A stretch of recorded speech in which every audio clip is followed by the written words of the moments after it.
घटनेचं recreation देखील सुरू झालेलं आहे। ऑलरेडी 2 ठिकाणी जे आहे ते घटनेचं रिक्रिएशन करण्यात आलेलं आहे। वाजेंना स्वतः गाडीतून खाली उतरवून चालवण्यात आलेलं आहे आणि एकूणच आमचे प्रतिनिधी प्रत्येक एनआय टीमच्या हालचालीवर नजर ठेवून आहेत, प्रत्येक अपडेट तुमच्यापर्यंत पोहोचवत आहे। दरम्यान वाजे प्रकरणावर खासदार संजय राऊतांनी काय प्रतिक्रिया दिली आहे पाहूयात। सचिन वाजे को लेकर जिस तरीके के सवाल उठ रहे हैं, कहीं राजनीति और अपराध के कोई सवाल नहीं। महाराष्ट्र की राजनीति का अपराधीकरण न हुआ था, न होगा, न होने देंगे। ये देवेंद्र जी को भी पता है। महाराष्ट्र का डीएनए अलग तरह का डीएनए है। देवेंद्र जी भी यहाँ मुख्यमंत्री रह चुके हैं। महाराष्ट्र का पुलिस फोर्स क्या है ये उनको पता है। आज अगर फडणवीस जी अपोजिशन में है तो मुंबई पुलिस का मनोबल गिराने का काम एक चीफ मिनिस्टर ने नहीं करना चाहिए। जो कुछ हुआ है एक 10-15 दिन में, उसका समर्थन न हम करेंगे ना और कोई करेगा। उसकी जांच एनआईए कर रही है, उसकी जांच एटीएस कर रही है और आज सरकार ने जो तबादले किए हैं वो बहुत ही महत्वपूर्ण है। लेकिन मैं आपको बताना चाहता हूँ, अगर अपोजिशन को लगता है कि ये दबाव में किया है तो ये सरासर झूठ और गलत है। उद्धव ठाकरे सरकार ने कोई भी तबादला किसी के दबाव में नहीं किया है। ये हमारी नैतिक जिम्मेदारी है।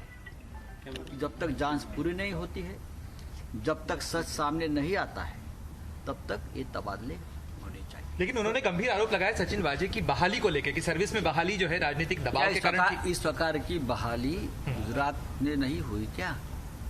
गोधरा कांड में या दंगों में ऐसे बहुत से लोग फंस गए थे, चार्जशीटेड हुए थे, उनको भी नौकरी में लिया है, मध्य प्रदेश में लिया है। कभी कभी ऐसा होता है, लेकिन जब गलती सामने आती है तो ऐसे लोगों को वापस सस्पेंड किया जाता है। फडणवीस जी का कहना है कि वो सिर्फ मोहरे हैं और उनको जो कंट्रोल कर रहे थे, इनको जो रिमोट से चला रहे थे, वो लोग सत्ता में बैठे हुए हैं। नाम ले लो, नाम लेकर बात करो।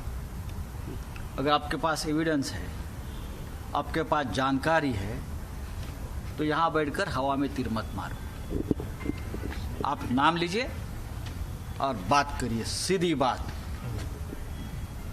पर अचानक से लेकिन जिस प्रकार का माहौल अब बन गया था, जिस प्रकार की मीडिया में या बाहर चर्चा चल रही है, तो सीएम साहब को लगा कि इस मौके पर जिस अधिकारी या जिस फोर्स पर कुछ लोगों के मन में शंका है, या मीडिया ने शंका की है, या अपोजिशन ने कुछ बातें सामने रखी है, उसकी जांच होने तक तबादले होने चाहिए। सर मराठी सर, आपको लगता है संजय जी, एक सवाल ये भी है, मामला अगर अपोजिशन बनाना चाहती है तो बनाने का उनको पूरा अधिकार है।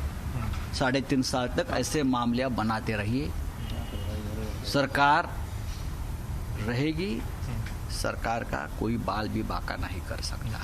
लेकिन आपने मुख्य मतलब मुंबई में ये पुलिस के अधिकारी, कोई अपराधी या कोई पुलिस काम नहीं करता, लेकिन जब इस प्रकार की बातें सामने आती है तो कार्रवाई करना ये हमारा अधिकार बनता है या हमारा कर्तव्य बनता है। सरकार कमिश्नर पे जिम्मेदारी तय होती है, क्या गृह मंत्री पे नहीं होनी चाहिए, जिनके अंडर ये सब कोई काम करते हैं?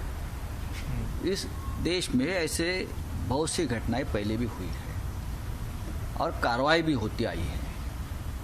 अगर हम इस बात पर चर्चा करें तो जैसे कहते दूर तक बात चली जाएगी, लेकिन हम नहीं करेंगे। हमारी जिम्मेदारी है, नैतिकता हम मानते हैं, कर्तव्य का पालन करते हैं और इस कर्तव्य का पालन करते हुए मुख्यमंत्री ने आज ये कार्रवाई की है।